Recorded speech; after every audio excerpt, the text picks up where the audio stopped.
السلام علیکم ورحمۃ اللہ وبرکاتہ۔ ان الحمد للہ نحمده ونستعینه ونستغفره ونعوذ باللہ من شرور انفسنا ومن سیئات اعمالنا من يهده الله فلا مضل له ومن يضلل فلا هادي له وأشهد أن لا إله إلا الله وحده لا شريك له وأشهد أن محمدا عبده ورسوله يا أيها الذين آمنوا اتقوا الله حق تقاته ولا تموتن إلا وأنتم مسلمون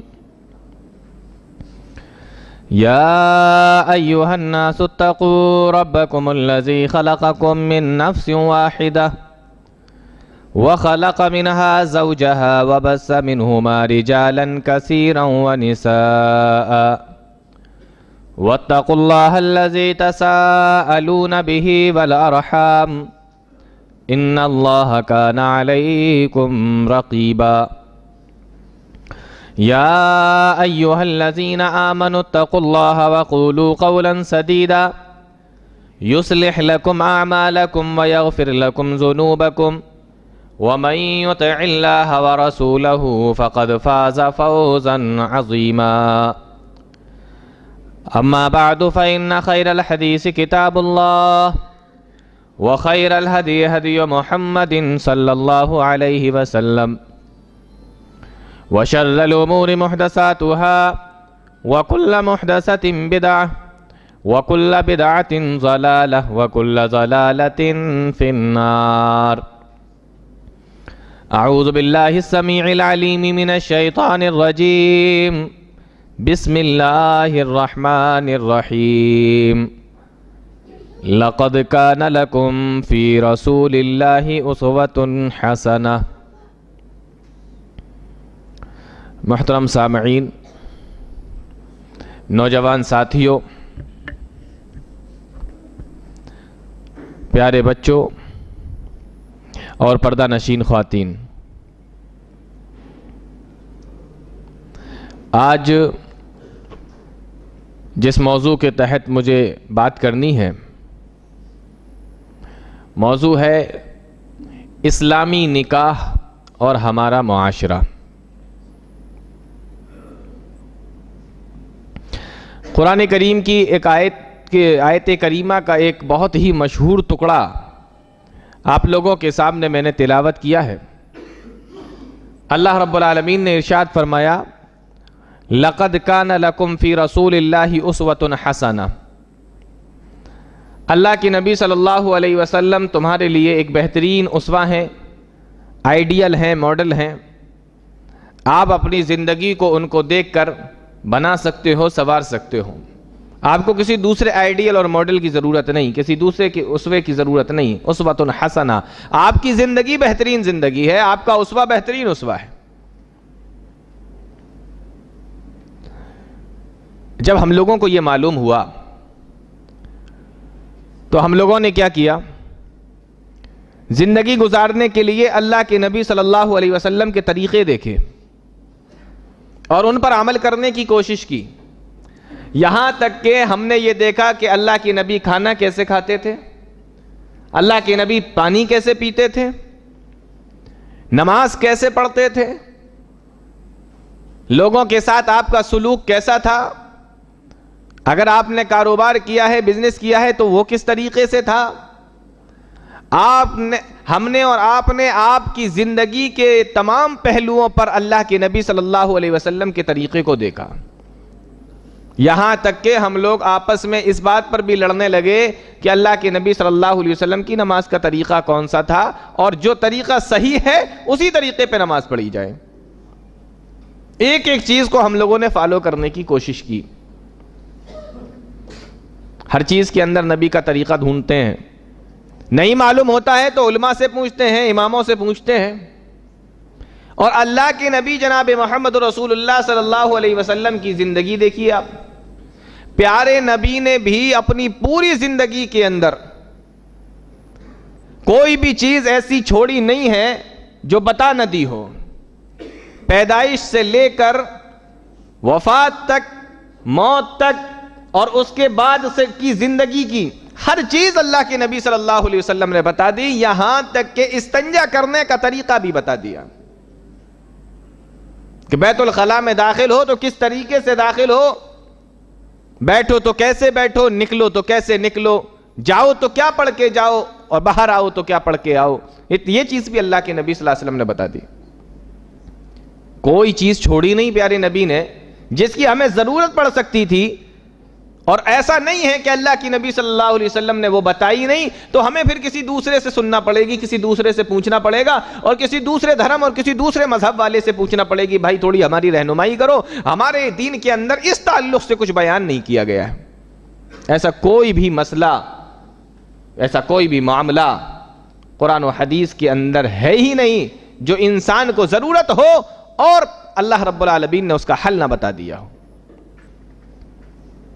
اب غور کرنے کی بات یہ ہے کہ پیارے نبی نے تمام چیزیں بتائیں، اور ہم بھی جہاں تک ہو سکتا ہے اپنی زندگی میں ان چیزوں کو لانے کی کوشش کرتے ہیں، اور ہر چیز کے اندر یہ ڈھونڈتے ہیں کہ اللہ کے نبی صلی اللہ علیہ وسلم کا طریقہ کیا ہے، آپ کی سنت کیا ہے. تو غور کرو، اللہ کے نبی صلی اللہ علیہ وسلم نے جب ہمیں ساری چیزیں بتا دیں تو کیا ہمیں شادی کرنے کا طریقہ نہیں بتایا؟ کیا ہمارے یہاں جو شادی بیاہ ہوتے ہیں اس تعلق سے اسلام نے کچھ نہیں بتایا؟ جس نبی نے ساری چیزیں بتا دی، جس نبی نے سب کچھ بتایا کہ تمہیں کیسے رہنا ہے، کیسے جینا ہے، شروع سے لے کر آخر تک، ولادت سے لے کر وفات تک، ہر چیز کو جس نبی نے بتا دیا ہو، کیا اس نبی نے شادی کرنے کا طریقہ نہیں بتایا؟ کیا اس نبی نے آزاد چھوڑ دیا کہ ساری زندگی، ساری چیزیں، سارے طریقے میں تمہیں بتا دیتا ہوں، لیکن شادی تم اپنے منوانے طریقے سے کر لینا، جیسا تمہارا دل کرے شادیاں ویسے کر لینا؟ کیا خیال ہے آپ کا؟ اس معاملے میں اللہ کے نبی آزاد چھوڑ کے گئے ہم لوگوں کو، یا اسلام نے کوئی راستہ دکھایا ہے، یا اسلام نے کوئی طریقہ بتایا ہے؟ آپ غور کیجئے تو آپ کو معلوم ہوگا ایک ایسے دور کے اندر، جس دور کے اندر بیٹیوں کو زندہ درگور کر دیا جاتا تھا، دفن کر دیا جاتا تھا، عورتوں کی، لڑکیوں کی کوئی حیثیت، کوئی ویلو نہیں تھی، ایک ایسے دور کے اندر اللہ کے نبی صلی اللہ علیہ وسلم نے شادیاں کی، اور ایک نہیں 11 شادیاں کی پیارے نبی صلی اللہ علیہ وسلم نے. مسلمانوں، تمہیں کتنی دلیلیں، کتنی حدیثیں اور پیارے نبی کے کتنے نکاح چاہیے اس پر عمل کرنے کے لیے؟ آپ کے لیے 11 نکاح اللہ کے نبی کے کافی نہیں ہے عمل کرنے کے لیے؟ اللہ کی نبی صلی اللہ علیہ وسلم نے 11 نکاح کر کے بتائے، 11 شادیاں کر کے بتائیں کہ تمہیں اپنی زندگی کے اندر، تمہیں جب جینا ہے اور تمہیں جب شادیاں کرنا ہے تو کس طریقے سے کرنا ہے. کیا اسلام نے اس تعلق سے کچھ نہیں بتایا؟ انسان کو آزاد چھوڑ دیا، جس کی جو چاہے جو من چاہے وہ کرے، جس کے دل میں جو آئے وہ کرے، جیسے چاہے ویسے شادیاں کرے. اور اگر ایسا ہی مسئلہ ہے تو لقد کان لکم فی رسول اللہ اسوۃ حسنہ کا کیا مطلب ہے کہ اللہ کے نبی صلی اللہ علیہ وسلم کی زندگی تمہارے لیے ایک بہترین آئیڈیل اور بہترین ماڈل ہے. پتہ یہ چلا کہ اسلام نے جیسے ساری چیزیں بتائی ہیں ویسی شادی بیاہ کے تعلق سے بھی بتایا ہے کہ کیسے کرنا ہے، اس میں آزاد نہیں چھوڑا. شادی کی اہمیت کیا ہے پہلے اس کو ذرا دیکھ لیجئے. فرمایا یا معاشر الشباب من استطاع منکم الباءۃ فلیتزوج، اے نوجوانوں کی جماعت، تم میں سے جو شادی کرنے کی طاقت رکھتی ہو تو اس کو شادی کر لینا چاہیے. فإنہ اغض للبصر واحسن للفرج، کیونکہ شادی کرنے کے بعد نگاہ کی حفاظت ہو جاتی ہے، وَأَحْسَنُ لِلْفَرْجِ، اور شرمگاہ کی حفاظت ہو جاتی ہے. شادی کے بعد یہ 2 چیزوں کی حفاظت ہو جاتی ہے. بہت ہی کم لوگ ایسے ہوں گے کہ شادی کے بعد بھی ان کی نگاہ بھی نہیں ٹھہرتی اور شرمگاہ کی بھی حفاظت نہیں ہوتی. یہ بہت کم لوگ ہیں، بہت کم ایسا ہوتا ہے. تو شادی کا ایک فائدہ یہ ہے کہ اللہ رب العالمین نگاہ اور شرمگاہ کی حفاظت کروا دیتا ہے. قل للمؤمنین یغضوا من ابصارہم ویحفظوا فروجہم. نگاہوں کو پست رکھو، شرمگاہوں کی حفاظت کرو. طریقہ شادیاں کر لو. اور فرمایا کہ اگر جو شادی کرنے کی طاقت نہیں رکھتا، نان و نفقے کی طاقت نہیں رکھ سکتا، بیوی کو کھلا نہیں سکتا، یہ تمام چیزیں اگر اس کے ساتھ میں پیش آ رہی ہیں تو پھر وہ ایک کام کرے کہ وہ روزہ رکھ لے. وَمَن لَّمْ يَسْتَطِعْ فَعَلَيْهِ بِالصَّوْمِ. جو یہ نہیں کر سکتا تو اس کو چاہیے کہ وہ روزہ رکھ لے، کیونکہ روزے کے ذریعے سے بھی انسان کی خواہشیں دب جاتی ہیں. جب دن بھر بھوکا پیاسا رہتا ہے نا تو خواہشیں کم ہو جاتی ہیں. جب پیٹ بھرا رہتا ہے نا تب بہت من بہکتا ہے. تو اللہ کے نبی صلی اللہ علیہ وسلم نے ایک دوسری حدیث کے اندر ارشاد فرمایا النکاح من سنتی، نکاح میری سنت ہے. فمن لم يعمل بسنتی فلیس منی. اور جو تمام طاقت ہونے کے باوجود بھی نکاح نہیں کرتا، استطاعت ہونے کے باوجود بھی نکاح نہیں کرتا، تو وہ میرے طریقے پر نہیں ہے، محمد الرسول اللہ صلی اللہ علیہ وسلم کے طریقے پر نہیں. جس نبی نے شادی کا حکم دیا ہو، نکاح کرنے کا حکم دیا ہو، تو اور اس نبی نے 11 شادیاں خود بھی کی ہوں، تو کیا اس نے شادیوں کے طریقے نہیں بتائے؟ شادی کے طریقے بھی بتائے کہ شادیاں کس طریقے کی ہونا چاہیے. حدیث دیکھیے، اللہ کے نبی جناب محمد رسول اللہ صلی اللہ علیہ وسلم نے ارشاد فرمایا اذا خطب الیکم من ترضون دینہ وخلقہ. جب تم میں کسی کے پاس کسی ایسے شخص کا رشتہ آئے جس کے دین سے تم راضی ہو، جس کے اخلاق سے تم راضی ہو، فزوجوہ، تو اپنی بیٹی کی، اپنی لڑکی کی، بہن کی شادی اس کے ساتھ میں کر دو.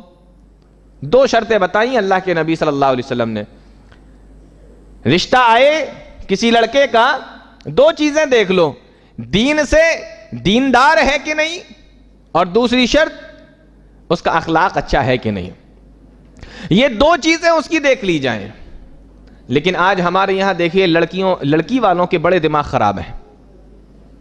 وہ دینداری نہیں دیکھتے، وہ مال دیکھتے ہیں، مالداری دیکھتے ہیں. انہیں دیندار نہیں چاہیے، مالدار چاہیے. جاب اچھی ہے چلے گا، کماتا اچھا ہے چلے گا، بڑا بنگلہ ہے چلے گا، بڑے باپ کا بیٹا ہے ٹھیک ہے. ایسے ہی لڑکوں سے شادی کرنا ہے، ورنہ اپنے گھر کی لڑکیوں کی شادی نہیں کریں گے. سب سے پہلے نمبر پہ دین. لیکن ہمارے یہاں سب سے پہلے نمبر پہ مال. مالدار ہے کہ نہیں، مال دولت کتنی ہے. لڑکی والے ایسے ہی لڑکے تلاش کرتے ہیں. اب ڈھونڈ رہے ہیں لڑکے. یہاں لڑکی کی عمر نکلی جا رہی ہے، وہ 18 سے 20 کی ہوئی، 20 سے 25 کی ہوئی، 25 سے 30 کی ہوئی. نہیں میری لڑکی تو بہت پڑھی لکھی ہے، ہم ایسے کیسے کر دیں؟ میری لڑکی کے اسٹینڈرڈ کا کوئی لڑکا ہونا چاہیے، تب ہم اپنی بیٹی کی شادی کریں گے. ایسے لڑکے کی تلاش میں لڑکی والے اپنے لڑکیوں کو گھر پہ بٹھا کر ان کو بوڑھا بنا رہے ہیں. اور تعجب کی بات تو یہ ہے، اللہ کے نبی صلی اللہ علیہ وسلم نے فرمایا کہ دینداری دیکھو، تو دینداری نہیں دیکھتے ہیں، مالداری دیکھتے ہیں. اور اس کے بعد لڑکا مالدار ہے تو جواری بھی چلے گا، لڑکا مالدار ہے تو شرابی بھی چلے گا، لڑکا مالدار ہے 100 طرح کے عیب ہو، بے دین ہو، بد دین ہو، چلے گا. لیکن اگر وہ دیندار ہے، غریب ہے، نہیں چلے گا.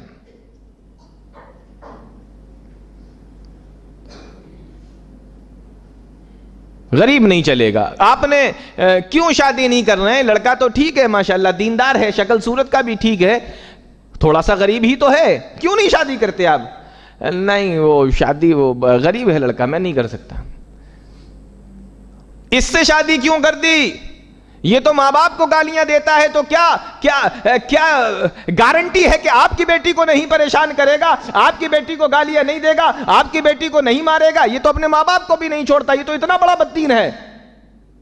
کہا نہیں وہ مالدار ہے لیکن بددین ہے، اللہ تعالیٰ دیندار اس کو بنا دے گا. ارے جو اللہ مالدار کو دیندار بنا سکتا ہے، کیا وہ اللہ غریب کو مالدار نہیں بنا سکتا؟ مالدار ہے تو اللہ دیندار بنا دے گا، غریب ہے تو اللہ اس کو مالدار نہیں بنا سکتا. اسی کی تلاش میں بیٹھے ہوئے ہیں. لڑکا ہمارے اسٹینڈرڈ کا ملنا چاہیے, غریب نہیں چلے گا. اللہ اکبر. صحابہ کرام کی زندگیاں اٹھا کر دیکھو. میرے ذہن میں ایک واقعہ آ رہا ہے, اور آپ لوگوں نے نام سنا ہوگا, بڑے مشہور صحابی ہیں حضرت جلیبیب رضی اللہ تعالیٰ عنہ. کالے کلوٹے صحابی, اور تاریخوں میں لکھا ہوا ہے کہ چہرے پہ دانے اور تھے. ایک تو کالے اور پورے چہرے پہ دانے. وہ دانے نہیں جو ختم ہو جاتے ہیں, وہ دانے جو کبھی ختم نہیں ہوتے, وہ دانے جن کو مسے بولتے ہیں, کیا اس طریقے کی چیزیں بولتے ہیں, وہ دانے پورے چہرے پر. اور غریب بھی ہیں, شکل و صورت بھی اچھی نہیں ہے, چہرے پر دانے بھی نکلے ہوئے. ایک مرتبہ اللہ کے نبی صلی اللہ علیہ وسلم کے پاس میں بیٹھے, آپ نے پوچھا ہے جلیبیب کیا تو نے شادی کر لی؟ فرمایا اللہ کے نبی میری شکل دیکھیے, مجھے کون اپنی بیٹی دے گا؟ شکل صورت تو دیکھو اللہ کے نبی میری. کالا کلوٹا, اوپر سے پورے چہرے پہ دانے, اور اس کے ساتھ ساتھ غریب بھی. تین چیزیں ایک ساتھ اکٹھا ہو گئی, کون مجھے اپنی بیٹی دے گا؟ اللہ کے نبی صلی اللہ علیہ وسلم نے فرمایا میں تیری شادی کروا دوں. آہا, کہا اللہ کے نبی کروا دیجئے.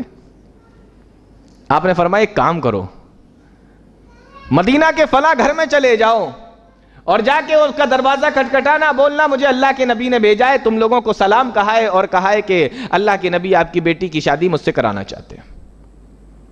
اور آپ کو معلوم ہوگا کہ اس گھرانے کا جو باپ تھا وہ کچھ دن پہلے اللہ کے نبی صلی اللہ علیہ وسلم کے پاس میں آیا تھا, اور اس نے آ کے کہا تھا کہ اے اللہ کے نبی اگر کوئی اچھا سا رشتہ ہو تو میری بیٹی کے لیے ذرا بتانا. جب اس کے گھر پہ پہنچے اور پتا چلا کہ نکاح کا معاملہ ہے میری بیٹی کا, وہ تو خوش ہو گیا. باپ سوچنے لگا کہ لگتا ہے اللہ کے نبی خود شادی کرنا چاہتے ہیں. جب جلیبیب نے بتایا کہ خود نہیں کرنا چاہتے بلکہ میرے ساتھ میں اس کی شادی کرنا چاہتے ہیں, میرے ساتھ میں اس کا نکاح کرنا چاہتے ہیں, تو کہنے لگا کہ ذرا ٹائم دو, میں اپنی گھر والی سے پوچھ لوں, میں اپنی بیوی سے پوچھ لوں. بیوی کے پاس گیا, تو عورتیں تو جانتے ہی ہو تم کیسی ہوتی ہیں. گھر والی کے پاس گیا, اپنی بیوی کے پاس گیا, کہ دیکھو بیٹی کا رشتہ آیا ہے, اللہ کے نبی صلی اللہ علیہ وسلم نے بھیجا ہے. بیوی خوش ہو گئی, اللہ کے نبی نے میری بیٹی کے لیے, اللہ کے نبی میرے داماد, ہم ان کے ساس سسر, اور میری بیٹی ان کی بیوی. کہا اتنا خوش ہونے کی ضرورت نہیں ہے, وہ جلیبیب کھڑا ہے باہر, اس کے لیے بھیجا ہے. اب اس نے جب یہ سنا, ماں کو زیادہ پریشانی ہوتی ہے نا, میں ابھی بتاتا ہوں ان کو کتنی پریشانیاں ہوتی ہیں دیندار لڑکوں سے. جب اس نے سنا, ماں نے کہنے لگی ارے وہ کالے کلوٹے سے میں اپنی چاند جیسی بیٹی کی شادی کر دوں؟ جانتے نہیں ہو میری بیٹی مدینہ کی خوبصورت لڑکیوں کے اندر گنی جاتی ہے, خوبصورت لڑکیوں کے اندر میری بیٹی کا نام آتا ہے, میں اس کالے کلوٹے سے شادی کر دوں؟ ان دونوں کی باتوں کو بیٹی سن رہی تھی. کہنے لگی اماں رشتے کو مت دیکھ, یہ دیکھ رشتہ بھیجا کس نے, رشتے بھیجنے والے کو دیکھ, رشتے کو مت دیکھ, یہ دیکھ کہ رشتہ بھیجا کس نے. کہا رشتہ تو اللہ کے نبی نے بھیجا. کہا اگر اللہ کے نبی نے بھیجا ہے, میرے بارے میں غلط نہیں سوچ سکتے, میں شادی کرنے کے لیے تیار ہوں. اور آپ کو پتا ہے مسند احمد کی روایت ہے, جب شادی ہوئی تو غریب تھے, کچھ سال گزری تھی, مسند احمد کی روایت اٹھا کر دیکھو, مدینہ کے مالدار گھرانوں میں ان کا نام آتا تھا. یہ اللہ نے برکت نصیب فرمائی. پیارے نبی کی دعا کا نتیجہ, اللہم صب الخیر صبن, اے اللہ ان کے لیے بھلائیوں کو انڈیل دے. جیسے بالٹی کا پانی ہوتا ہے نا جو اس طریقے سے پلٹ دیتے ہیں, کہ ایسے انڈیل دے ان کے لیے بھلائیوں کو. اور مدینہ کے مالدار گھرانوں میں ان کو گنا جانے لگا. کس کو؟ وہی کالے کلوٹے جلیبیب کے گھر کو. ہمارے یہاں دیندار لڑکے نہیں چل سکتے, لڑکیوں کو پریشانی ہے, ہم نہیں کریں گے, چہرے پہ داڑھی ہے, ہمیں داڑھی والا لڑکا پسند نہیں. اور لڑکی تو بعد میں منع کرتی ہے, لڑکی کی اماں پہلے منع کر دیتی ہے, ہم نہیں کریں گے, داڑھی والے لڑکے سے ہم اپنی بیٹی کی شادی نہیں کریں گے. اس کو اور زیادہ پریشانی ہوتی ہے جو اس کی ماں ہوتی ہے. مسلمانوں ذرا شرم کرو. اسی ہندوستان کے اندر ایک قوم رہتی ہے جس کو ہم لوگ سکھ کہتے ہیں, پنجابی سکھ, سمجھ میں آیا کچھ ہے نا؟ ان کے دھرم کے اندر بھی داڑھی ہے, اور وہ داڑھی رکھتے بھی ہیں. بہت کم لوگ ایسے ملیں گے جو داڑھی نہیں ہو, ان کے دھرم میں داڑھی ہے, وہ لوگ داڑھی رکھتے ہیں. آج تک میں نے کبھی کوئی ایسا کیس نہیں سنا کہ کسی سکھ لڑکی نے اس وجہ سے اپنا رشتہ منع کر دیا ہو کہ لڑکے کے چہرے پہ داڑھی ہے، ہم شادی نہیں کریں گے. لیکن میں کتنے واقعات ایسے سن چکا ہوں کہ مسلمان لڑکی نے صرف اس وجہ سے رشتے کے لیے منع کر دیا کیونکہ لڑکے کے چہرے پہ داڑھی ہے. نہیں سنا ہے آپ نے؟ کتنے واقعات ایسے ہوتے رہتے ہیں. لڑکی نے منع کر دیا، لڑکی کی اماں نے منع کر دیا، ہم نہیں کریں گے، لڑکے کے چہرے پہ داڑھی ہے. ان کے دھرم میں داڑھی، انہیں کوئی پریشانی نہیں، ہمارے دھرم میں داڑھی، ہمیں پریشانی. تو دیندار نہیں چاہیے، بے نمازی چلے گا، شرابی چلے گا، جواری چلے گا، لیکن مالدار ہونا چاہیے. تو پہلی چیز کیا بتائی؟ جب تمہارے پاس میں کوئی رشتہ آئے تو اس کی دینداری کو دیکھو. اذا خطب الیکم من ترضون دینہ، اس کے دین کو دیکھو. اور دوسری چیز بیان فرمائی وخلقہ، اس کے اخلاق کو دیکھو، کردار کو دیکھو، اس کے رہن سہن، اس کے طور طریقے کو دیکھ لو. اللہ اکبر. تاریخ پڑھیے تو آپ کو معلوم ہوگا. ایک تابعی گزرے ہیں، بہت بڑے تابعی، سعید ابن مسیب رحمت اللہ علیہ. سید التابعین کہا جاتا ہے ان کو، تابعین کے سردار سعید ابن مسیب رحمت اللہ. ایک بیٹی تھی ان کی، سعید ابن مسیب کی. تابعین کے سردار ہیں، نیک آدمی ہیں، ہزاروں لاکھوں کی تعداد میں شاگرد ہیں. خود بادشاہ تک ان کی عزت کرتا ہے اور پوری دنیا کے لوگ ان کو عزت دیتے ہیں سعید ابن مسیب کو. ان کے دربار میں ان کے پاس جو لوگ پڑھنے کے لیے آتے تھے تو ایک ان کا شاگرد تھا جس کا نام ابو وداع تھا. غور سے سننا ذرا. ان کے پاس جتنے لوگ پڑھنے آتے تھے اس میں سے ایک شاگرد تھا جس کا نام ابو وداع تھا. ایک بار دیکھا کہ بہت ٹائم ہو گیا ابو وداع پڑھنے کے لیے نہیں آ رہا ہے. جب وہ پڑھنے آیا کچھ دنوں کے بعد تو یہی سعید ابن مسیب رحمت اللہ علیہ نے پوچھا کہ بیٹا کہاں تھے تم اتنے دنوں سے؟ کہنے لگا کہ حضرت میری بیوی کا انتقال ہو گیا تھا، غم کی وجہ سے نہیں آ رہا تھا. 3 دن تو سوگ منانا ہے نا. اس کے بعد بھی بیوی شریک حیات ہوتی ہے، زندگی کا سفر ہوتی ہے، گاڑی کے 2 پہیوں میں سے ایک پہیہ ہوتی ہے. اس کے انتقال پر میں غم زدہ تھا، کچھ سمجھ میں نہیں آ رہا تھا میں کیا کروں، اس لیے میں پڑھنے کے لیے نہیں آ رہا تھا. آپ نے پوچھا ہے ابو وداع تم نے دوسری شادی کر لی؟ دوسری شادی کر لو. تو کہا کہ حضرت مجھ غریب سے کون دوسری شادی کرے گا؟ مجھے کون اپنی بیٹی دے گا؟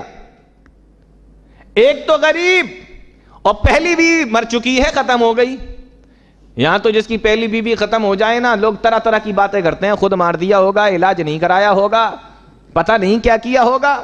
گھر کے اوپر سے لڑکی والے اور مقدمہ اور کیس، یہ بھی لگاؤ، دہیج میں ڈال دو، اس میں ڈال دو، یہ کرو وہ کرو، یہی سب تو چلتا ہے.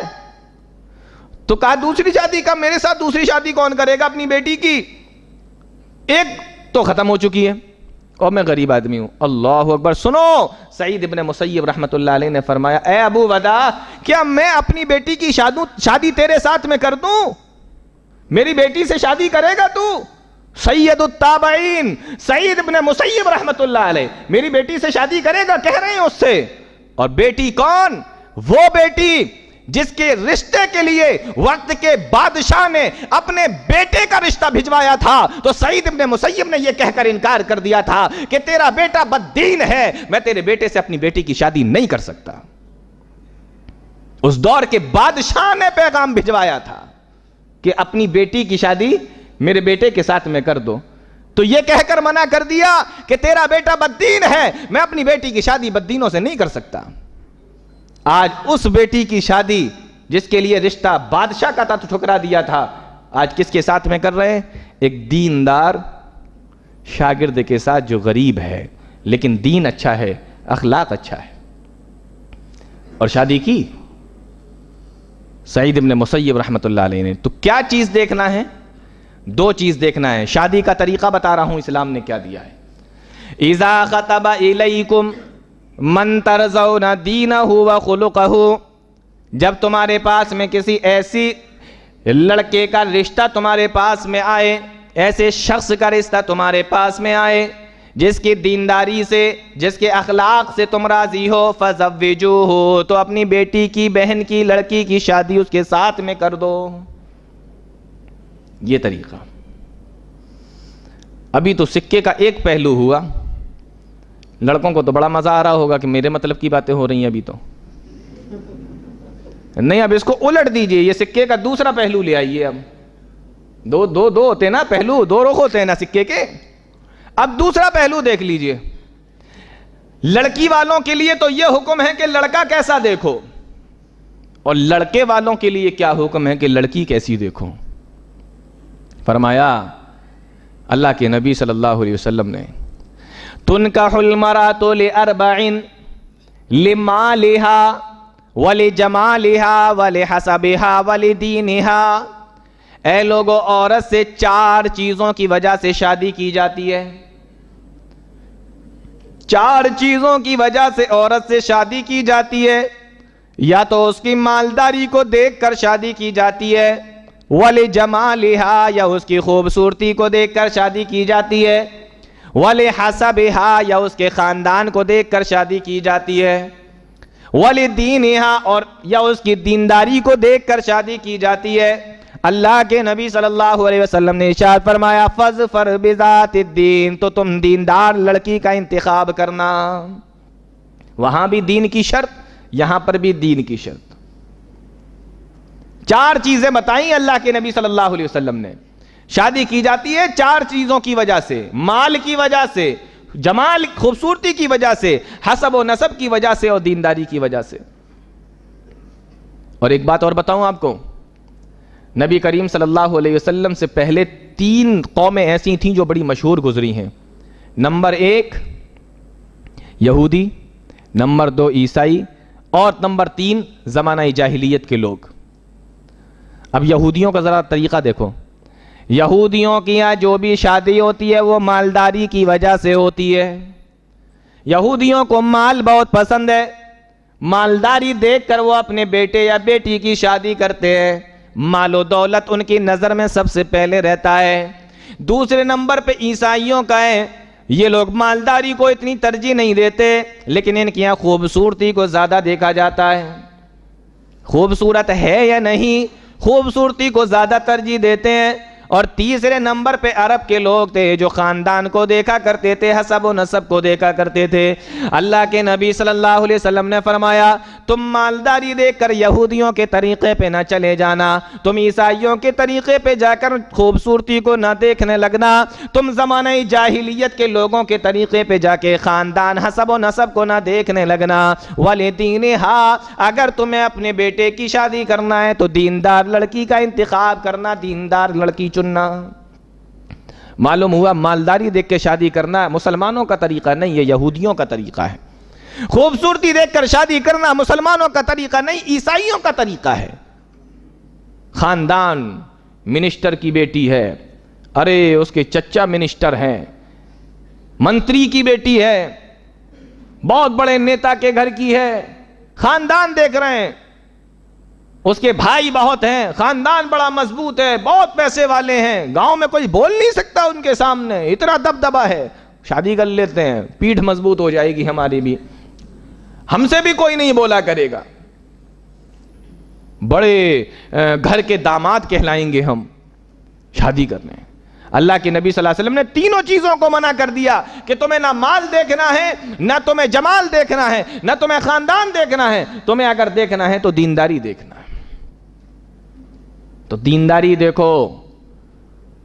جب تم دینداری دیکھنے لگو گے تو گھر کی عورتیں دیندار ہونے لگیں گی، اور ماں باپ بھی پھر اپنے بچوں کو دیندار ہی بنائیں گے، کیونکہ انہیں معلوم ہے کہ شادی کے لیے دیندار لڑکا چنا جاتا ہے اور شادی کے لیے دیندار لڑکی چنی جاتی ہے. تو گھر کے اندر دیندار لڑکے اور دیندار لڑکیاں پیدا ہونے لگے گی، ماں باپ بنائیں گے ان کو. لیکن ہمارا معاملہ اس کا بالکل الٹا ہے. اب جب یہ معاملہ ہوتا ہے، ہم اپنے منمانے طریقے سے لڑکے اور لڑکیاں چنتے ہیں، نہیں تو بیٹھے رہتے ہیں شادی کے انتظار میں. تو اللہ کے نبی صلی اللہ علیہ وسلم نے آگے حدیث کے اندر فرمایا الا تفعلوه تکن فتنة فی الارض وفساد عریض. اگر دینداری نہیں دیکھو گے، مالداری دیکھو گے، حسب و نسب دیکھو گے، خاندان کو دیکھو گے، تو زمین کے اندر فساد پھیل جائے گا. آج فساد پھیلا ہوا ہے کہ نہیں؟ کتنی رپورٹیں ایسی آتی ہیں کہ لڑکی کے ماں باپ کے پاس دینے کے لیے کچھ نہیں تھا، لڑکی نے پھانسی لگا لی، پھانسی لگا کے ختم ہو گئی. کب تک بوجھ بنتی وہ اپنے ماں باپ کے اوپر؟ الا تفعلوه تکن فتنة فی الارض وفساد عریض. فساد پھیل جائے گا. اب اس سے زیادہ اور کیا ہو سکتا ہے؟ گھروں میں بیٹھی بیٹھی بوڑھی ہو گئی اس لیے کہ ان کے اسٹینڈرڈ کا لڑکا نہیں ملا، ان کے لیول کا لڑکا نہیں ملا، ماں باپ نے گھر میں بٹھا لے بوڑھا کر دیا. یہ فساد نہیں ہے تو کیا ہے؟ تو اللہ کے نبی صلی اللہ علیہ وسلم نے فرمایا جب رشتہ دیکھو تو دینداری کو سب سے آگے رکھو، اور دینداری کی وجہ سے ہی اللہ کامیابی دے گا. ہمارے یہاں ہوتا کیا ہے، بعض علاقوں میں ایسا دیکھا گیا ہے کہ اگر رشتہ کبھی لڑکی والوں کی طرف سے پہلے چلا جائے اور لڑکے والوں کی طرف سے رشتہ نہ آئے تو کیا کرتے ہیں، اس کو قوم کے اندر بڑا معیوب سمجھتے ہیں کہ ارے لڑکی والے ہیں اور رشتہ بھیج رہے ہیں، کبھی ادھر کبھی ادھر کبھی ادھر، کیا مطلب ہے؟ کوئی خامی ہے لڑکی میں، کوئی کمی ہے لڑکی میں؟ اس طریقے کے خیالات. اگر لڑکی اچھی ہوتی، عزت دار ہوتے سماج کے اندر، تو رشتے خود ان کے گھر پہ چل کے آتے. یہ خود بھجوا رہے ہیں، اس کا مطلب یہ ہے کہ گھر والوں میں کوئی کھوٹ ہے، لڑکی کے اندر کوئی کھوٹ ہے. بلا وجہ کی باتیں بنانا شروع. اسلام نے منع نہیں کیا. لڑکے والا لڑکی والوں کے گھر پہ اور لڑکی والے لڑکے والوں کے گھر پہ رشتہ بھجوا سکتے ہیں. کتنی شادیاں دور نبی کے اندر، صحابہ کے زمانے کے اندر ہوئیں جس میں صحابہ نے لڑکی والوں اور لڑکی والوں نے لڑکے والوں کے گھر پہ رشتے بھیجے. پیارے نبی کی پہلی شادی اٹھا کر دیکھو کس کے ساتھ ہوئی تھی؟ حضرت خدیجہ الکبریٰ رضی اللہ تعالیٰ عنہ کے ساتھ. رشتہ کس نے بھیجا تھا؟ خود حضرت خدیجہ نے بھیجا تھا. تو لڑکی چاہے تو لڑکی والے چاہیں تو لڑکے والوں کے گھر پہ، اور لڑکے والے چاہیں تو لڑکی والوں کے گھر پہ، ایک دوسرے کے گھر پہ رشتہ بھیج سکتے ہیں. اس میں کوئی برائی کی اور کوئی معیوب بات نہیں. اب ایک بات اور بتاؤں میں یہیں پر، جب رشتہ بھیجتے ہیں، مان لو رشتہ آیا کہ فلاں لڑکی کو دیکھنے جانا ہے، ان کے گھر سے رشتہ آیا ہے، تو دیکھنے کون جاتا ہے؟ اللہ کے نبی صلی اللہ علیہ وسلم نے فرمایا جس لڑکی سے تم شادی کرنا چاہتے ہو اس کو ایک نظر دیکھ سکتے ہو. یہی تو فرمایا، ایک نظر تم دیکھ سکتے ہو جس لڑکی سے شادی کرنا چاہتے ہو، اجازت ہے. لیکن ہمارے یہاں کیا ہوتا ہے؟ الٹا ہوتا ہے اس کا. جب لڑکی دیکھنے کے لیے جائیں گے تو لڑکا نہیں جاتا، لڑکے کا باپ جا رہا ہے، لڑکے کا بھائی جا رہا ہے، لڑکے کا بہنوئی جا رہا ہے، لڑکے کے پھپھیرے بھائی چچیرے بھائی سب جا رہے ہیں، لیکن لڑکا نہیں جا سکتا. اگر لڑکا چلا گیا پورے محلے کے اندر، پورے سماج کے اندر ہنگامہ ہو جائے گا. ارے شادی سے پہلے ہی اپنے سسرال میں، کیسے لوگ ہیں یہ؟ جس کی اجازت ہے وہ چلا جائے تو پورے معاشرے میں ہنگامہ ہو جائے، اور جن کے لیے دیکھنا جائز ہی نہیں ہے وہ سب جا کے دیکھ رہے ہیں. لڑکے کے بہنوئی کے لیے جائز ہے لڑکی کو دیکھنا، لڑکے کے بھائی کے لیے جائز ہے لڑکی کو دیکھنا، یہاں تک کہ ابھی شادی نہیں ہوئی ہے اس لیے لڑکے کے باپ کو بھی دیکھنا جائز نہیں ہے. جب شادی ہو جائے گی تب جائز ہوگا. جن کے لیے جائز ہے وہ جا نہیں سکتا، جن کے لیے جائز نہیں ہے وہ یوں آ کے پھاڑ پھاڑ کے دیکھ رہے ہیں، اور بعد میں آ کے بتاتے ہیں دیکھیے تیری بیوی اچھی ہے. یہ بہنوئی جو ہوتے ہیں نا، یہ خاص طور سے، ہاں دیکھ کے آیا ہوں، ٹھیک ہے اچھی ہے. تیرے لیے جائز کب تھا اور تو نے جا کر دیکھا؟ تو جس کے لیے جائز وہ دیکھنے ہی نہیں جا سکتا، اور جس کے لیے جائز نہیں ہے وہ دیکھنے جا رہا ہے. عجیب معاملہ ہے. اب آپ غور کیجئے، چلو مان لو رشتہ ہو گیا. رشتہ ہونے کے بعد سب سے پہلا کام کیا ہوتا ہے؟ سب سے پہلا کام کیا ہوتا ہے رشتہ ہونے کے بعد؟ میں بتاؤں کیا ہوتا ہے؟ رشتہ ہونے کے بعد سب سے پہلا کام یہ ہوتا ہے کہ لڑکا فون کرے گا سسرال میں، اپنی ساس کے پاس ہو، کہے گا ذرا میری بات کرا دو، میری بات کرا دو۔ ابھی شروع میں اس کی ہمت نہیں ہے کہ موبائل بھیج دے، ابھی راستہ بنا رہا ہے بات کرنے کا۔ کچھ گھروں میں لڑکیوں کو فون رکھنے کی اجازت ہوتی ہے تو کوئی مسئلہ ہی نہیں، لیکن کچھ گھروں میں لڑکیوں کو فون نہیں رکھنے دیا جاتا ہے تو اماں کے پاس پہلے فون کیا جاتا ہے کہ بات کرا دے، اور وہ بے غیرت اماں لے کے بھی جاتی ہے اپنی لڑکی کے پاس میں کہ لے بات کر لے۔ وہ بیٹھی ہے اپنی لڑکی سے خود باتیں کروا رہی ہے، جبکہ ابھی اس کے لیے جائز نہیں ہے بات کرنا جب تک کہ نکاح نہ ہو جائے۔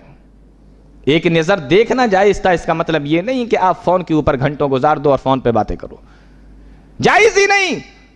جب شادی ہو جائے گی تب جائز ہوگا، لیکن وہ بغیرت باپ اگر اس کو پتا ہے تو، عام طور پہ باپ کو پتا نہیں ہوتا، گھر کے مردوں کو پتا نہیں ہو پاتا، لیکن عورتوں کو پتا ہوتا ہے، وہ عورتیں خود باتیں کرواتی، اور یہ بات یہیں پہ رک جاتی تو سوچا جا سکتا تھا۔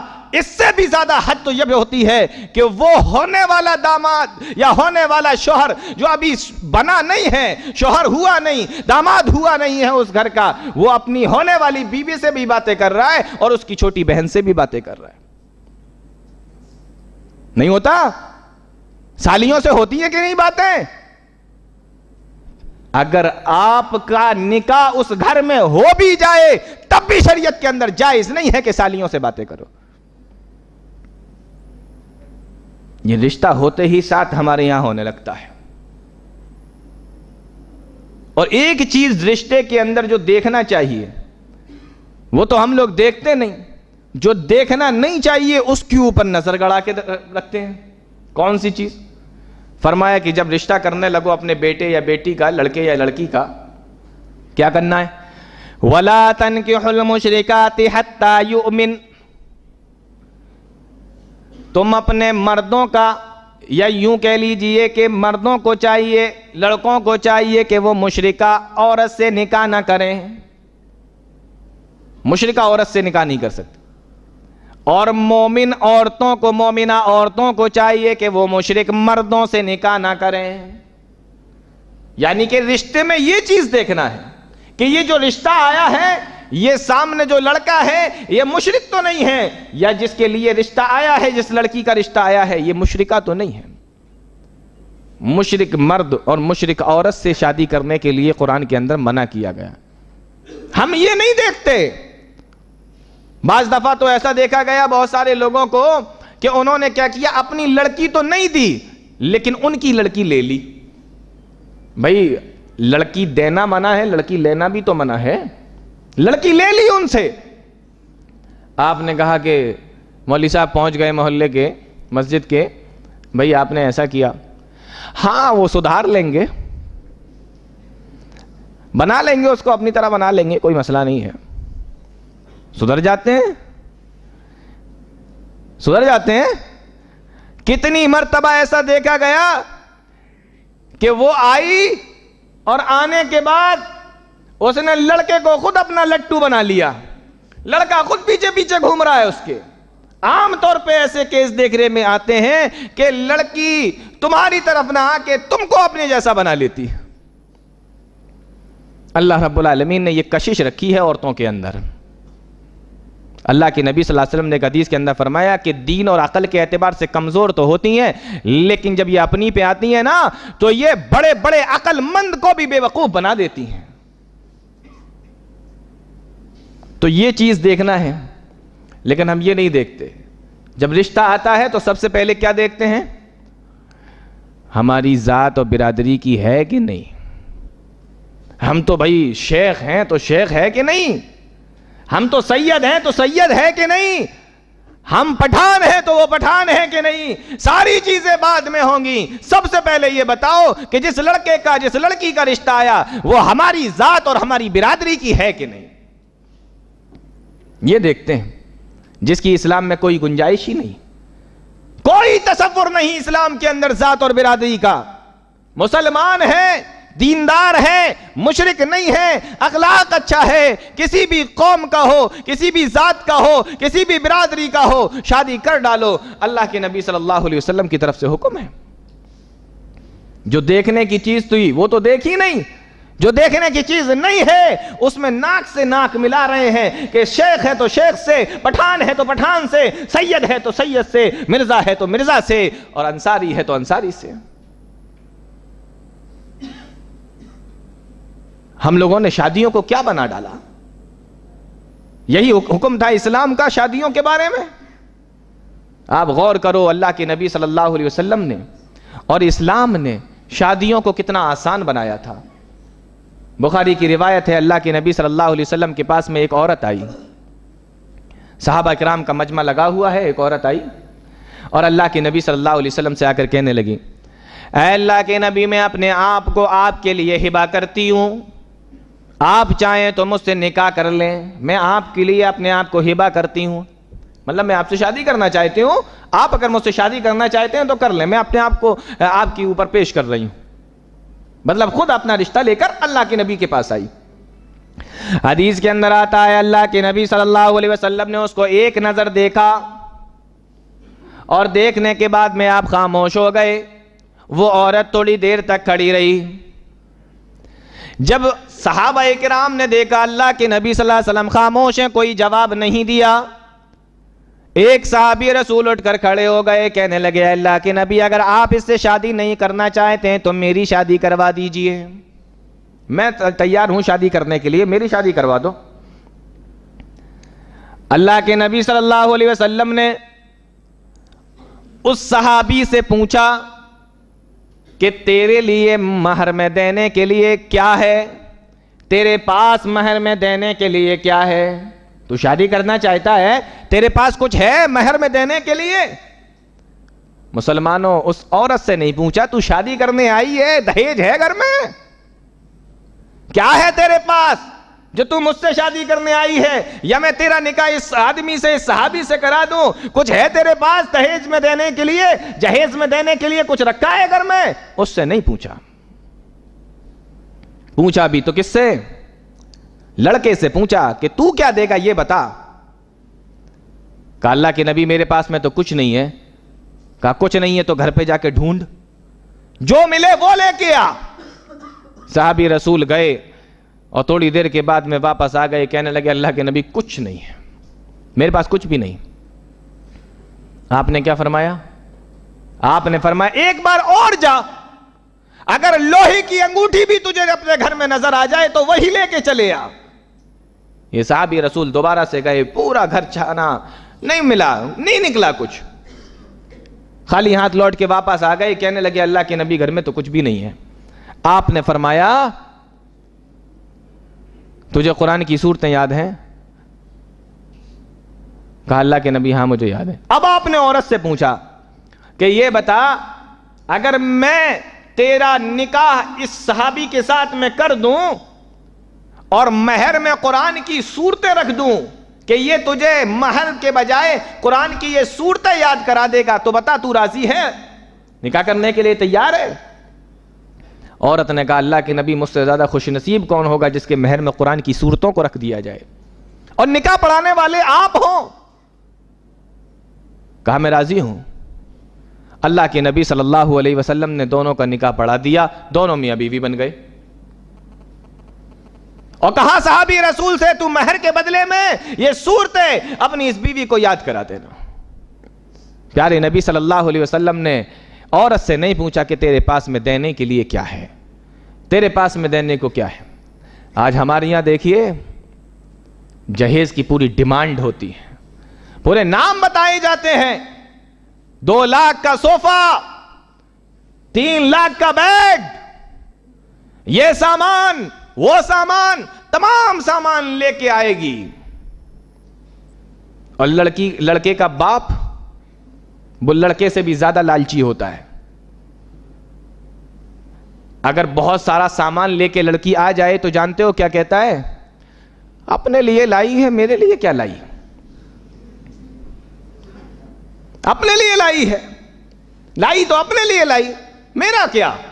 اچھا جب تیرا کچھ نہیں ہے تو جب وہ کم لے کے آئی یا نہیں لے کے آئی تو لڑتا کیوں ہے روزانہ اس سے؟ لاتی تو اپنے لیے، نہیں لائی تو اپنے لیے، لائی تو اپنے لیے لائی ہے، اور نہیں لائی تو لڑ کیوں رہا ہے اس سے؟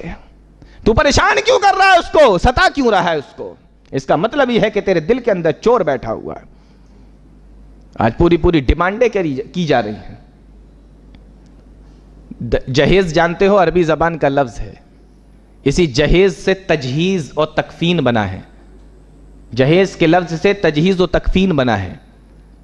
تجہیز و تکفین کا مطلب ہوتا ہے کہ جب آدمی مر جاتا ہے تو دوسرے لوگ اس کو کفن اور دفن دیتے ہیں نا، اس کو تجہیز و تکفین کہتے ہیں، اسی سے جہیز بنا ہے۔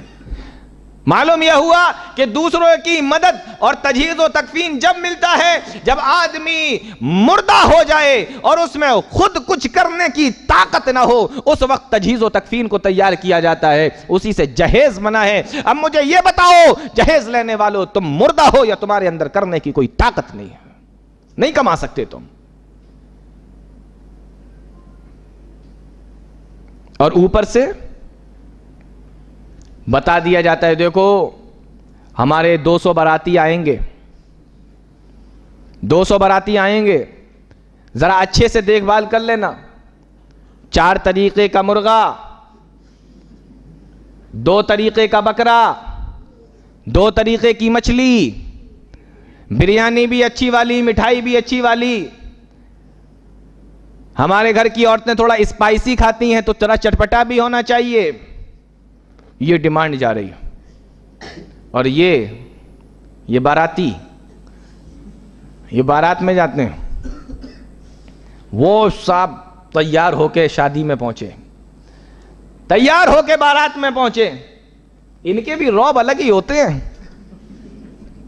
جاتے ہی ساتھ کرسی گندی ہے، ٹیبل صاف کرو، پلیٹ میں دھول ہے، یہ ڈش دوسری لاؤ، تیل زیادہ ہے اس میں۔ اب وہ بیچارے لڑکی والے بھاگا بھاگ، ادھر سے ادھر، ادھر سے ادھر بھاگ رہے ہیں، کرسی گندی، وہ لوگ کرسی صاف ہو گئی، ٹیبل پہ دھول، وہ لوگ ٹیبل صاف ہو گئی ہے، دوسرا لے کے آؤ، اس میں مسالہ زیادہ ہے، وہ جا رہا بیچارہ دوسرا متل کے لے کے آ رہا ہے، دوسرا لے کے آؤ، اس میں تیل زیادہ آ گیا، وہ پھر بھاگا بیچارہ۔ یہ باراتی کرواتے ہیں، یہ بابو جی بن کے جاتے ہیں، ان کا بھی الگ ہی روب ہوتا ہے شادی والے دن۔ اور آپ کو بتاؤں ایک بات، جب تک بارات کھانا نہ کھا لے، لڑکے والے اور لڑکا کھانا نہ کھا لے، جب تک لڑکی کے باپ کی سانس اوپر کی اوپر نیچے کی نیچے رہتی ہے۔ کتنی شادیوں میں لڑکی کے باپ کو کانپتے ہوئے دیکھا گیا کہ کسی بھی طریقے سے میری بیٹی کی شادی نپٹ جائے۔ کتنی باراتوں میں اور شادیوں میں لڑکی کے باپ کو روتے ہوئے دیکھا گیا کہ کسی طریقے سے میری بیٹی کی شادی نپٹ جائے۔ اور مجھے ایک شادی بتا دو جس شادی کے اندر ولیمے والے دن لڑکے کا باپ کانپ رہا ہو، ولیمے والے دن لڑکے کا باپ رو رہا ہو، ایک شادی بتا دو مجھے۔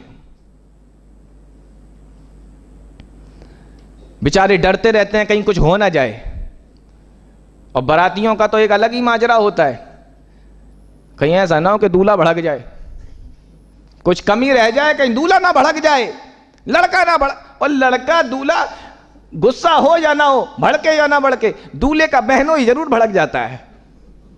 میں نے تو آج تک کوئی شادی ایسی دیکھی نہیں ہے جس میں لڑکے کا جو بہنوئی ہوتا ہے وہ ناراض نہ ہوا ہو، کچھ نہ کچھ، وہی تو موقع ہوتا ہے ان کے ناراض ہونے کا۔ لڑکے کا بہنوئی ناراض ہوگا، وہ نہیں ناراض ہوگا تو لڑکے کا پھپھا یعنی اس کے باپ کا بہنوئی ناراض ہو جائے گا۔ یہ دونوں لوگ شادی کے موقع پہ اپنا پیدائشی حق سمجھتے ہیں ناراض ہونا، اب جا کے انہیں مناتے پھرو، اب جا کے انہیں مناؤ، نہیں ہم تمہاری یہاں شادی میں نہیں بیٹھیں گے، تم نے بے عزتی کی، نہیں ہم ایسا نہیں کریں گے، ہم ویسا نہیں کریں گے۔ ادھر لڑکے والا پریشان بھاگا بھاگا بھاگا، اور وہی لوگ شادی میں جب بارات میں آئے، ذرا سا انہوں نے ڈش کو دیکھ لیا گندا ہے، ہنگامہ کرنا شروع کر دیا۔ لڑکا بھڑکے یا نہ بھڑکے، لڑکا ناراض ہو یا نہ ہو، بہنوئی ضرور ناراض ہوگا۔ لڑکی والوں کو روتے ہوئے دیکھا گیا, کانپتے ہوئے دیکھا گیا. ایک شادی بتا دو جس کے اندر لڑکے کا باپ کانپ رہا ہو کہ نہیں اب نپٹنے دو بھائی, پہلے ایک بتا دو مجھے. یہ حالت ہم لوگوں نے بنا دی ہے. جہیز کے نام پر لاکھوں روپے کی ڈیمانڈ, اور یہی وجہ ہے اللہ کے نبی صلی اللہ علیہ وسلم کے زمانے کی شادیاں دیکھ لو اور اس زمانے کی شادیاں دیکھ لو کہ کیا فرق نظر آتا ہے. حضرت عبد الرحمن بن عوف کا نام سنا ہے نا, بہت مالدار صحابی تھے اور نبی کریم صلی اللہ علیہ وسلم کے بڑے جلیل القدر صحابی تھے. ایک مرتبہ اللہ کے نبی صلی اللہ علیہ وسلم نے دیکھا, مسلم کی روایت ہے کہ دیکھا بدن کے اوپر تھوڑا سا وہ رنگ لگا ہوا ہے جو شادی کے ٹائم پہ عورتوں کے لگایا جاتا ہے, کپڑے پہ وہ رنگ لگا ہوا ہے. آپ نے دیکھا یہ تو وہ رنگ ہے جو شادی کے ٹائم پہ لڑکیوں کے لگایا جاتا ہے, بیوی کے, دلہن کے لگایا جاتا ہے. آپ نے فرمایا اے عبد الرحمن یہ کیا ہے؟ تو عبد الرحمن بن عوف نے جواب دیا, اللہ کے نبی میں نے شادی کر لی ہے. آپ نے یہ نہیں پوچھا اچھا بارات میں نہیں بلایا؟ یہ نہیں پوچھا. ہمارے یہاں دوست ہوتے یا دور کے رشتہ دار بھی ہوتے, تو نے بارات میں نہیں بلایا, ہم تیری یہاں میت میں نہیں آئیں گے. تو نے بارات میں نہیں بلایا, ہم تیری یہاں عقیقے میں نہیں آئیں گے. یہ چلتا ہے. آپ نے یہ نہیں پوچھا تو نے بارات میں کیوں نہیں بلایا, آپ نے یہ نہیں پوچھا کہ تجھے دہیج کتنا ملا, کتنا مال لیا, کتنا دہیج ملا, یہ نہیں پوچھا آپ نے. آپ نے صرف ایک بات پوچھی, اے عبد الرحمن مہر میں کیا دیا؟ جو پوچھنے کی چیز تھی وہ پوچھی پیارے نبی نے, تو نے مہر میں کیا دیا؟ ہمارے یہاں دیکھ لو مہر کا کیا معاملہ ہے. لڑکی والے لاکھوں خرچ کر دیں شادی کے اندر, 10 لاکھ 20 لاکھ 25 لاکھ 30 لاکھ, جتنا خرچ کروا سکتے ہو اتنا خرچ کروا لو لڑکی والوں سے. مہر کا جب نمبر آتا ہے تو کہتے ہیں کہ شریعت کے حساب سے باندھ دو. شریعت میں جتنا ہو اچھا, تجھے اتنی دیر سے شریعت نظر نہیں آ رہی تھی, لاکھوں اور ہزاروں لاکھوں کے حساب سے خرچ کروائے, تجھے شریعت نظر نہیں آئی. اب جب تیرے خرچ کرنے کا نمبر آیا تو تجھے شریعت دکھائی دے رہی ہے کہ نہیں شریعت میں جتنا ہے اتنا باندھ دو. اور اگر نکاح میں مہر کے میں مہر باندھ بھی دیا گیا, کتنا مان لو کہ 50,000 1 لاکھ 2 لاکھ باندھ بھی دیا گیا, لڑکا بھی سوچتا مجھے کون سا دینا ہے, تم 5 لاکھ باندھ دو, مجھے کون سا دینا ہے, ہمیں دینا تھوڑی. وہ لڑکی بھی بیچاری ساری زندگی مانگ نہیں سکتی, مانگی تو وہ رکھی لاٹھی, کیا کرے وہ بیچاری کہہ نہیں سکتی کہ مجھے مہر کا پیسہ دے دو, اور یہ بھی سوچتا ہے کہ مجھے کون سا دینا ہے, جتنا من میں آئے اتنا میرا مہر باندھ دو. جب مرنے کا ٹائم ہوتا ہے تب بلاتے ہیں بیوی کو, بلاؤ. اب وہ بھی بیچاری آئی, کیا بات ہے, کہ وہ مہر معاف کر دے, کہا وہ تو میں کب کا معاف کر چکی ہوں.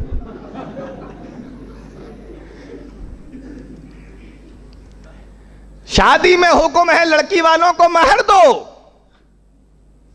اور اگر مہر دے بھی دیا تو اس پہ حال جانتے ہو کیا ہوتا ہے. مہر دے بھی دیا, مہر اگر دے بھی دیا لڑکی کو, اب لڑکی کو مہر مل گیا, کس کا حق ہے وہ؟ لڑکی کا ہے نا, اس کی بیوی کا ہے نا جس کو ملا ہے.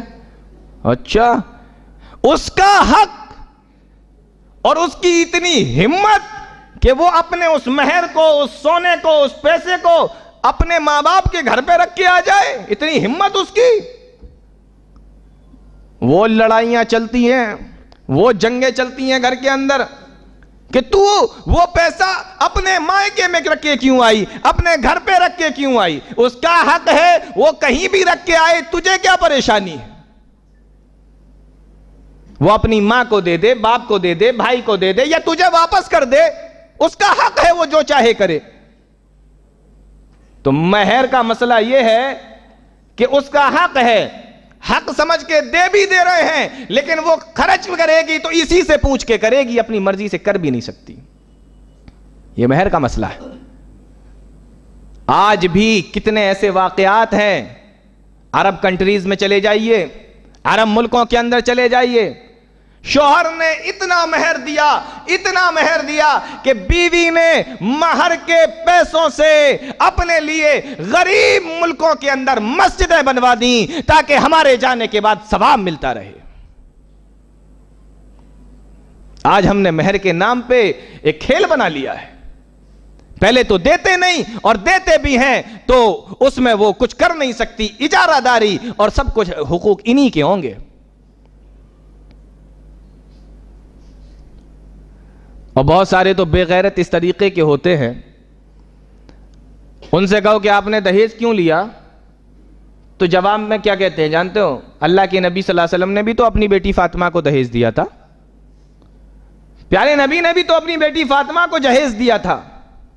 ارے کبھی پڑھ کر بھی تو دیکھو، وہ نبی جن کا عدل و انصاف پوری دنیا کے اندر مشہور ہے، جنہوں نے اپنی بیٹی کے بارے میں یہ فرمایا ہو کہ اگر میری بیٹی بھی فاطمہ بھی چوری کر لے تو میں اس کے ہاتھ کاٹ ڈالوں گا، اتنا عدل و انصاف کرنے والا نبی کیا ایسا ہو سکتا ہے کہ 4 بیٹیوں کی شادی کرے اور صرف ایک بیٹی کو دہیج دے؟ یہ تم کر سکتے ہو، وہ نبی نہیں کر سکتا۔ تم ان کو اپنی طرح سمجھ رہے ہو کیا کہ جس کا چاہو جیسا چاہو حق مارو؟ تو آخر حضرت فاطمہ رضی اللہ تعالیٰ عنہ کو جو تھوڑا سا سامان ملا تو وہ کیوں ملا، کبھی اس کو بھی سمجھنے کی کوشش کی ہے؟ حضرت علی رضی اللہ تعالیٰ عنہ غریب آدمی تھے۔ زرہ جانتے ہو؟ زرہ لوہے کی کا وہ سوٹ جو لڑائی کے وقت میں پہنا جاتا ہے تاکہ تلوار کے وار سے بچا جائے، اس کو زرہ بولتے ہیں۔ 480 درہم میں حضرت علی نے اپنی زرہ بیچی حضرت عثمان غنی رضی اللہ تعالیٰ عنہ کو، اور وہ 480 درہم لے کر اللہ کے نبی صلی اللہ علیہ وسلم کے پاس میں آئے اور کہا کہ اے اللہ کے نبی، یہ 480 درہم ہے، میرے لیے سامان اکٹھا کر دیجئے۔ خود لڑکے نے جا کے اپنی کمائی دی، اپنا پیسہ دیا، تب اللہ کے نبی صلی اللہ علیہ وسلم نے 2 چادر، 2 تکیے، 1 چکی، 1 مشکیزہ اور اس طریقے سے تھوڑا سا سامان حضرت علی کو دیا، حضرت فاطمہ کو دیا۔ تو یہ بات جو لوگ یہ دلیلیں پکڑتے ہیں اور حضرت فاطمہ رضی اللہ تعالی عنہ کا قصہ بتاتے ہیں تو کبھی اس کو گہرائی سے سمجھنے کی بھی کوشش کرو۔ آج اسی دہیج کی وجہ سے کتنی لڑکیاں اپنے گھروں میں بیٹی بیٹی بوڑھی ہو گئیں، کتنی لڑکیوں نے اپنی جان دے دی، کتنوں نے خودکشی کر لی، آتم ہتیا کر لی، اسی دہیج کی وجہ سے، اسی جہیز کی وجہ سے۔ اور ہم لوگ کیا کر رہے ہیں؟ آج آپ سے پوچھو جہیز لینا صحیح ہے؟ نہیں بالکل غلط ہے۔ آپ سے پوچھو جہیز لینا صحیح ہے؟ جی نہیں بالکل غلط ہے، ظلم ہے، سراسر غلط ہے۔ تو ہم کر کیا رہے ہیں؟ تم بھی کہہ رہے ہو غلط، یہ بھی کہہ رہے ہیں غلط، وہ بھی کہہ رہے ہیں غلط، تو ہم کر کیا رہے ہیں؟ جب سارے لوگ کہہ رہے ہیں کہ غلط ہے تو اس کو ختم کیوں نہیں کرتے؟ ہم کیا کرتے ہیں؟ ہم میٹنگ کرتے ہیں، میٹنگ کرتے ہیں،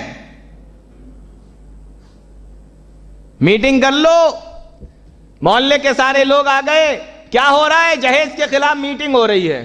اور پتہ ہے میٹنگوں میں کیا پاس ہوتا ہے؟ جس شادی کے اندر لڑکے والے دہیج لیں گے، مولانا صاحب اس کا نکاح نہیں پڑھائیں گے۔ مطلب یہ کام بھی مولانا ہی کریں۔ تم کچھ مت کرو، تم میٹنگ کرو، کرے گا مولوی اکیلا کیا کرے؟ مولانا کیا کریں اکیلے؟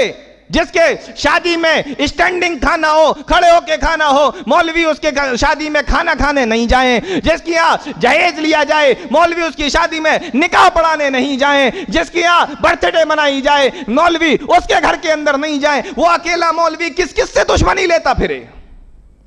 تم کیا کرو گے؟ صرف میٹنگ اور کرنے کے کام سب مولوی کرے؟ یہ دہیج ایسا مسئلہ نہیں ہے کہ مولوی بتائے گا اور ختم ہو جائے گا۔ دہیج ایک ایسا مسئلہ ہے جس کے لیے سب کو کھڑا ہونا پڑے گا۔ آپ یہ کیوں نہیں کہتے کہ مولانا صاحب اگر میں اپنے کسی بھی بیٹے کی شادی میں ایک بار بھی دہیج لے لوں، آپ کو پوری چھوٹ ہے، آپ میرے بیٹے کا نکاح مت پڑھانا؟ آپ کیوں نہیں کہتے؟ مولوی نکاح نہ پڑھائے، آپ کہو نا۔ اگر میرے گھر میں بڑا شادی کے ٹائم دہیج آ جائے، جہیز آ جائے، مولانا صاحب آپ کو چھوٹ ہے، آپ نکاح مت پڑھانا۔ یہاں مولوی نے اگر تھوڑی سی بھی ہمت کر دی کہ نہیں پڑھاؤں گا، میں نے کہا جا تیرے بیٹے کی شادی میں تو نے دہیج لیا ہے، جہیز لیا ہے، تو جانتے ہو سب سے پہلے متولی کے پاس پہنچ جائے گا، اس امام کو باہر نکالو، چھٹی کرو اس کی، بہت زبان بڑی ہو گئی ہے، بہت باتیں مارنے لگا ہے۔ اور وہی آدمی جس نے میٹنگ بلائی تھی، مولوی نے جب منع کر دیا کہ ہم نکاح نہیں پڑھائیں گے، تو چوراہے پہ کھڑے ہو کے اسی مولوی کی عزت اچھال رہا ہے، اسی مولوی کی پگڑی اچھال رہا ہے، اسی مولوی کی بدنامی کر رہا ہے۔ ہم کیا کرتے ہیں میٹنگوں کے نام پر؟ یہ ایک بہت ہی سلگتا ہوا موضوع ہے دور حاضر کا میرے بھائیوں۔ آپ کو ڈر نہیں لگتا کبھی غور کر کے دیکھو، اللہ نے فرمایا کہ جب زندہ درگور کی ہوئی لڑکیوں سے پوچھا جائے گا کہ تمہیں کیوں مارا گیا، اسی صف میں وہ لڑکیاں بھی کھڑی ہوں گی کہ جہیز جیسی چیز دینے کے لیے ان کے ماں باپ کے پاس میں نہیں تھی، تو ان کو مار دیا گیا یا انہوں نے خودکشی کر لی۔ اللہ رب العالمین کیا منہ دکھاؤ گے؟ آج گھروں میں دیکھو، سلنڈر پھٹا بہو مر گئی، اسٹوو پھٹا بہو مر گئی، ہماری سمجھ میں نہیں آتا یہ بہو کیوں مرتی، ساس کہاں چلی جاتی ہے؟ ہر ٹائم کچن میں بہو کیوں گھسی رہتی ہے، ساس کہاں جاتی ہے؟ ظلم کو روکنا ہم لوگوں کا کام نہیں ہے؟ اللہ کے نبی صلی اللہ علیہ وسلم نے فرمایا کہ ظالم کی بھی مدد کرو، مظلوم کی بھی مدد کرو۔ پوچھا گیا ہے اللہ کے نبی ظالم کی مدد اور مظلوم کی مدد تو سمجھ میں آتا ہے کہ جس کے پورا ظلم ہوا اس کی مدد کر دو، لیکن ظالم کی مدد کیسے کریں گے؟ پیارے نبی نے فرمایا کہ ظلم کرنے والے کا ہاتھ پکڑ لو، یہ ظالم کی بھی تو مدد ہے۔ آپ نہیں پکڑ سکتے، آپ نہیں روک سکتے، کسی اور کا نہیں روک سکتے، اپنے گھر کا تو روک سکتے ہو۔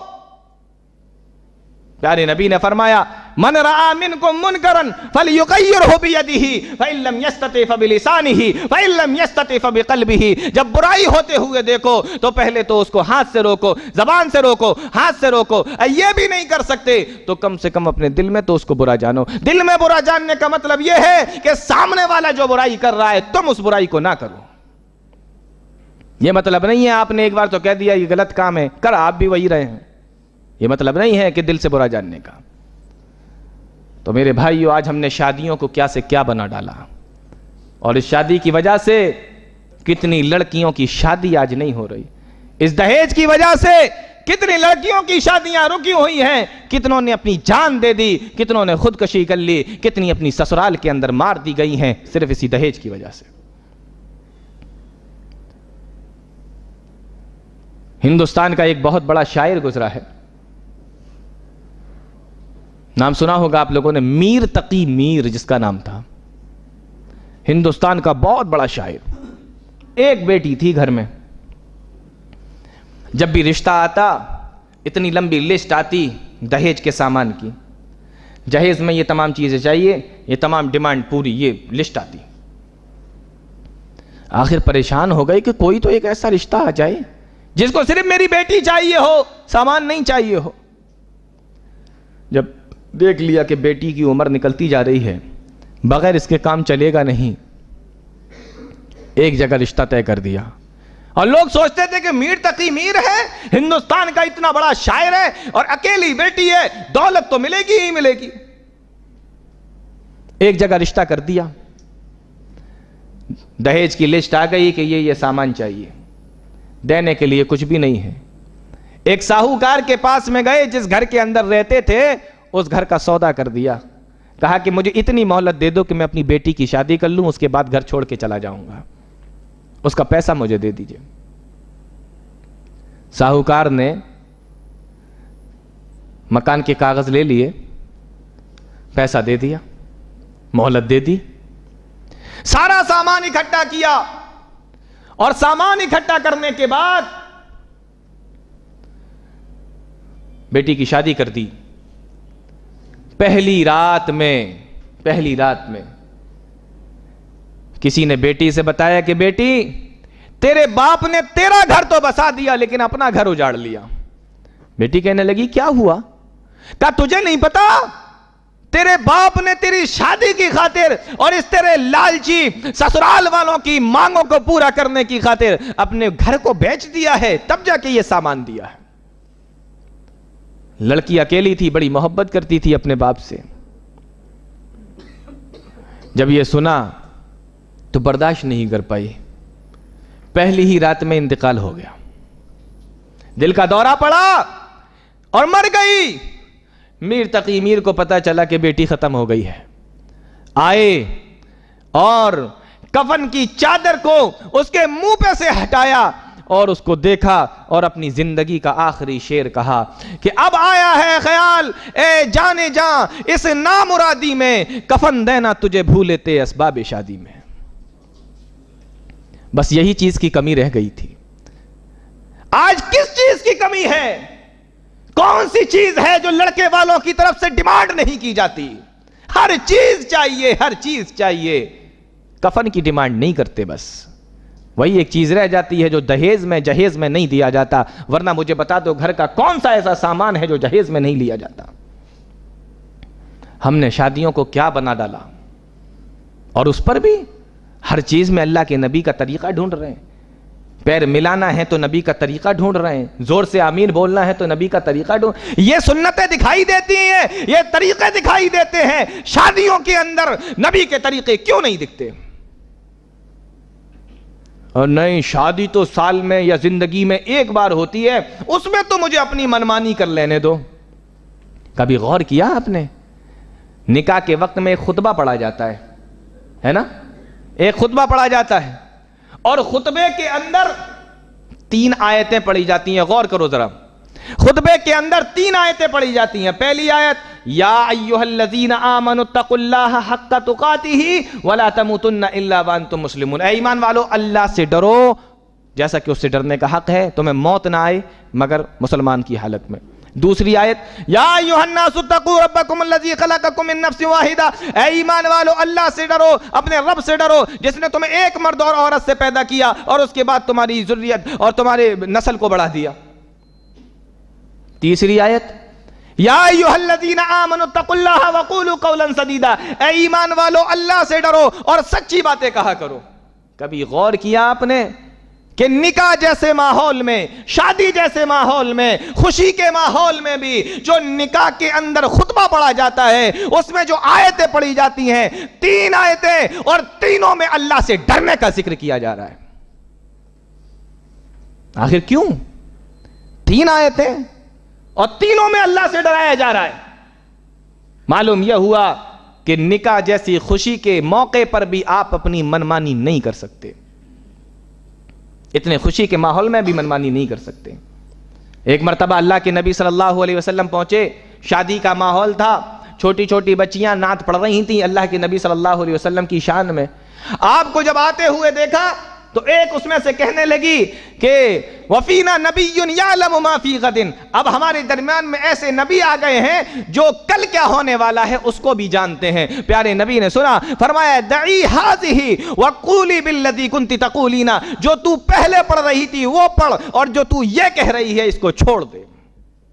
پیارے نبی نے شادی کے موقع پر بھی ایک غلط بات کو برداشت نہیں کیا کہ یہ بھی کہا جائے کہ نبی وہ ہیں جو کل کے بارے میں جانتے ہیں۔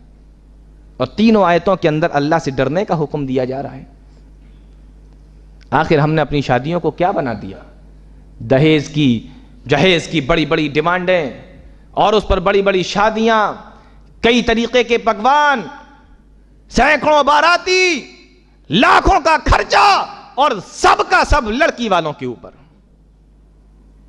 آج لوگوں کو بڑی پریشانی رہتی ہے، شادی کر کے لے آؤ، عورت میری بات نہیں مانتی۔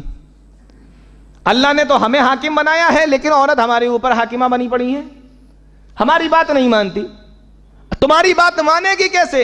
اللہ نے کہا تمہیں ہم نے اس لیے حاکم اور نگراں بنایا کیونکہ تم اپنا پیسہ اس کے اوپر خرچ کرتے ہو۔ تم نے آج الٹا کر لیا، وہ تمہارے اوپر پیسہ خرچ کر رہی ہے، تمہاری بات سنے کیسے؟ یہ کون صاحب ہے؟ انہوں نے کہا یہ دولہا ہے، یہ لڑکا ہے، یہ دولہا ہے۔ اچھا، یہ جو شرٹ پہنے ہیں وہ لڑکی کے گھر سے آئی ہے، یہ جو پینٹ پہنے ہیں وہ لڑکی کے گھر سے آئی ہے، یہ جو ٹائی لگائے ہیں یہ بھی لڑکی کے گھر سے آئی ہے، اور یہ کپڑوں کے اندر جو نیکر اور بنیان پہنے ہیں یہ بھی لڑکی کے گھر سے آیا، یہ جو نیکر اور یہ جو موزے اور یہ جوتے یہ جو کچھ بھی پہنے ہیں سب لڑکی کے گھر سے، یہاں تک کہ پینٹ کی جیب میں جو رومال رکھا ہے وہ بھی لڑکی والوں نے بھیجا، اور بدن کے اوپر جو پرفیوم لگایا ہے وہ بھی لڑکی کے گھر سے آیا۔ تم اوپر سے لے کے نیچے تک لڑکی کا دیا ہوا پہنے ہو، تمہارا اپنا ہے کیا؟ تم نے کیا خرچہ کیا؟ سب تو تم نے اس کا خرچہ کروایا، یہاں تک کہ تم جو پہنے ہو وہ بھی اس نے تمہیں دیا ہے، وہ تمہارے اوپر خرچ کر رہی ہے۔ اللہ نے فرمایا تم اس پر خرچ کرتے ہو اس لیے تم اس پر نگراں ہو، حاکم ہو، ابھی اس نے تم پہ خرچ کیا ہے، اب آپ بتائیے وہ کیا ہے؟ پھر اس میں رونا کیسا کہ ہماری باتیں نہیں سنتی، ہماری بات نہیں، کیوں سنے وہ تو فوراً کہتی ہے زیادہ کیا نا تو ابھی بھائیوں کو بلاؤں گی میں، دولہے صاحب کی ہوا ٹائٹ کرے ابھی آ جائیں گے سب سالے والے۔ ایک حدیث آخری بات بتاتا ہوں، بات ختم کرتا ہوں۔ آخر لڑکی کے علاوہ آپ کو چاہیے کیا ہے؟ دیکھیے میں نے شروع میں بتایا تھا کہ لڑکی دیندار ہونا چاہیے، بس اگر لڑکی دیندار آ گئی، اللہ کے نبی صلی اللہ علیہ وسلم نے فرمایا کہ الدنیا کلھا متاع وخیر متاع الدنیا المرأۃ الصالحہ، دنیا کی تمام چیزیں فائدے اٹھانے کی چیز ہیں، فائدہ اٹھانے کی چیز ہے دنیا کی تمام چیزیں، اس میں سب سے بہترین اگر کوئی چیز اللہ نے بنائی ہے تو وہ نیک عورت بنایا۔ جب لڑکی کے باپ نے، لڑکی کے گھر والوں نے سب سے بہترین چیز تمہیں دے دی ہے تو اس کے علاوہ تمہیں چاہیے کیا ہے؟ سب سے بہترین چیز تو آپ لے آئے۔ تو میرے بھائیو بہت سوچنے کی ضرورت ہے، ہم کہاں جا رہے ہیں؟ ہاں وہی کام کہ میٹنگ کرو، کچھ نہیں ہونے والا جب تک خود کچھ کرنا نہیں ہے، کچھ قدم نہیں اٹھانا ہے، صرف میٹنگ کرنے سے کیا ہوگا؟ ہاں میٹنگ بلائیے، یہ ہر گھر کی ذمہ داری ہے، ہر آدمی کی ذمہ داری ہے۔ اگر آج جس گھر کے اندر لڑکیاں بیٹھی ہیں اپنی غریبی کی وجہ سے، جس گھر کے اندر لڑکیاں ماری جا رہی ہیں اپنی غریبی کی وجہ سے، ذمہ دار پوری قوم ہے، پوری قوم۔ قیامت کے دن آپ بچ نہیں پائیں گے۔ آپ یہ سوچ رہے ہیں کہ مجھ سے سوال نہیں ہوگا اس چیز کا، ہمیں جواب نہیں دینا پڑے گا اس چیز کا؟ فرمایا وَتَعَاوَنُوا عَلَى الْبِرِّ وَالتَّقْوَى وَلَا تَعَاوَنُوا عَلَى الْإِثْمِ وَالْعُدْوَانِ، نیکی کے کاموں میں ایک دوسرے کی مدد کرو اور گناہ کے کاموں میں مدد نہ کرو۔